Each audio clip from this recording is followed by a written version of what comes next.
দাঁড়া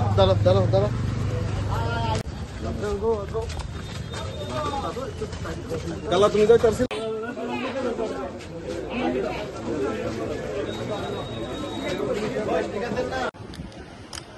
দাদা এদিকে একটু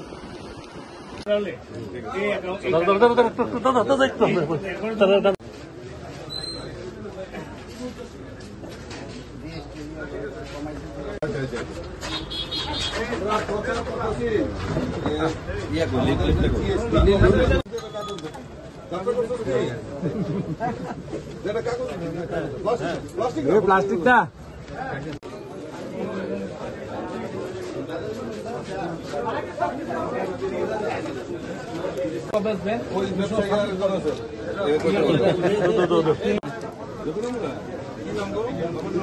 ইহানে বাইকটা লইল 30 সেকেন্ড বাইক লাগবো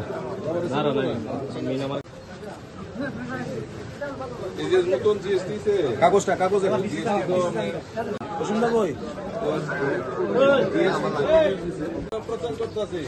ঠিক আছে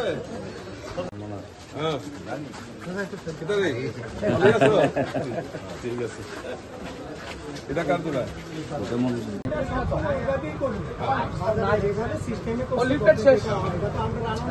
ঠিক আছে এই কারণে আমাদের তরফ থেকে ফুল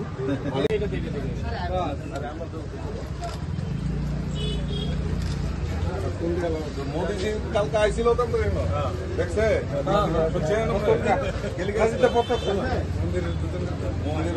গেছেনিয়ার মধ্যে মাথা মোদীপুর গেছে সুন্দর লাগে নি হয়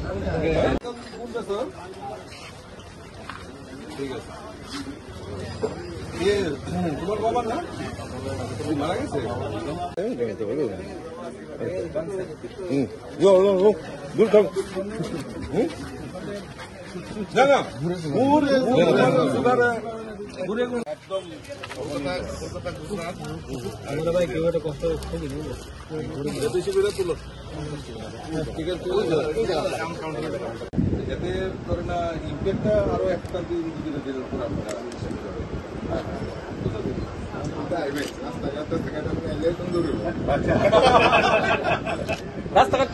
আপনারা জানেন যে গতকালকে 22শে সেপ্টেম্বর থেকে আমাদের দেশের যশস্বী প্রধানমন্ত্রী নরেন্দ্র মোদীজি আমাদেরকে ভারতবাসীকে একটা উপহার দিয়েছেন।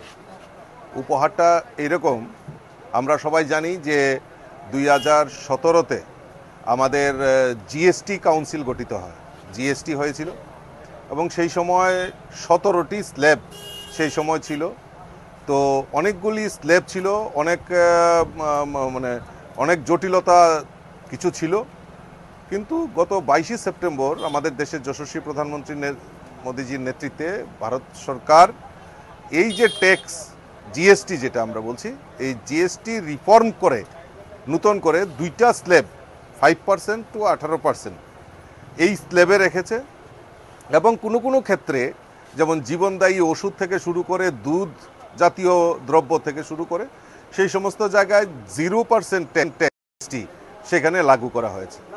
তো আমরা আজকে সেই যে আমাদের ঐতিহাসিক সিদ্ধান্ত আমাদের দেশের যশস্বী প্রধানমন্ত্রী নিয়েছেন, তাতে আমাদের ব্যবসায়ী মহল তাদেরকে অ্যাওয়ারনেস করা এবং তাদের সঙ্গে আলাপ আলোচনা করা, তারা কীরকমভাবে সেইটাকে গ্রহণ করছেন এবং আমজনতা যারা মানুষ তারা কীরকমভাবে সেটা নিচ্ছেন সেই ব্যাপারে আমরা প্রচার প্রসার করার জন্য আমাদের কেন্দ্রীয় নেতৃত্ব আমাদেরকে নির্দেশ দিয়েছে। সেই কারণে আমরা সবাই সমস্ত জায়গায় আমরা যে ঘরে ঘরে যাওয়া, মানুষের সঙ্গে সম্পর্ক করা, সেই জিএসটি সম্পর্কে অ্যাওয়ারনেস করা এবং মানুষের প্রতিক্রিয়া সেগুলি আমরা লিপিবদ্ধ করা এবং সেখানে সময় মতো আমরা কেন্দ্রীয় সরকারের কাছে প্রস্তুত করা, তার জন্যই এই প্রচার প্রসারের অভিযানে আমরা নেমেছি। আর তৎসঙ্গে মোদিজি আরেকটা জিনিস বলেছেন যে আমাদের হর ঘর স্বদেশী, অর্থাৎ আমাদের যে দেশীয় প্রোডাক্ট, আমাদের দেশের পরিশ্রম দ্বারা যে প্রোডাক্ট তৈরি হচ্ছে সেই প্রোডাক্টগুলি আমরা যাতে হর ঘর স্বদেশী